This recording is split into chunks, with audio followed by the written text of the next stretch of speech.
Əlidən bir dənə gəlib dünyaya. Kəbədə bir kişi doğulacaqdı. Əli bir dənədir. Onu öldürən bir nəfər kimdir? Onu öldürən bir nəfər gizli küfür sahibidir, aşkar küfür yox. Əlini aşkar küfür yox, gizli küfür öldürdü. Bunda sizcə hikmət yoxdur, bu təsadüfdür. Yəmən cəmaatı kimi mömin cəmaat, əhl-i beyt sevər cəmaat, içindən 10 nəfər seçəcək, o qədər mərhələlərlə, o 10 nəfər də birini seçəcək ki, zahirən görün bu kim olmalıdır ki, desinlər, ay cavan, sən bizi təmsil elə.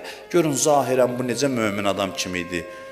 Heç o filmlərdə İbn Mülcəmi məncə yaxşı göstərmirlər. Onu mən nurlu bir adam göstərərdim.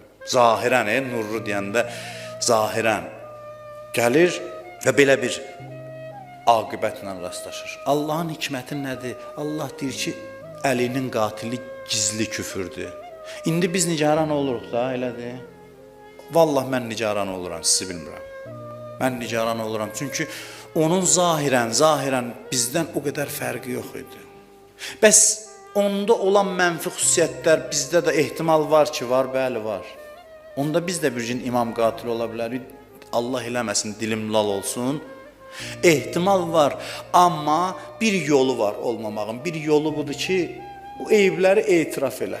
İbn Mülcəmin səhvi, yəni İbn Mülcəmin qatil olması onun mənfiliklərinə görə deyildi. O mənfiliyi etiraf eləməməyinə görə idi. Mənfiliyi içində gizli saxlamağına görə idi.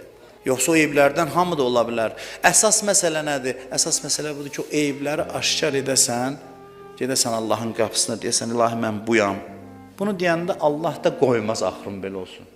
Ona görə hər gün bu işi görün. Hər gün eyiblərinizdən aşkar olan hissəni Allaha deyin. Hər gün axşam bu işi görün, onda inşallah aqibətiniz xeyirli olar. Çünki Allah görsə sən özündən nigaransan, o saat keçir ürək dirək verməyə. Proses budur, Allahla münasibət budur. Eyibləri götür get. Eyiblər də bilirsiniz nə üçün faydalıdır? Özü heç eləyirsən Allahın qabağında, heç eləyirsən ki, bir şey olasan. Nə bilmə, qəribə bir münasibətlər sistemidir.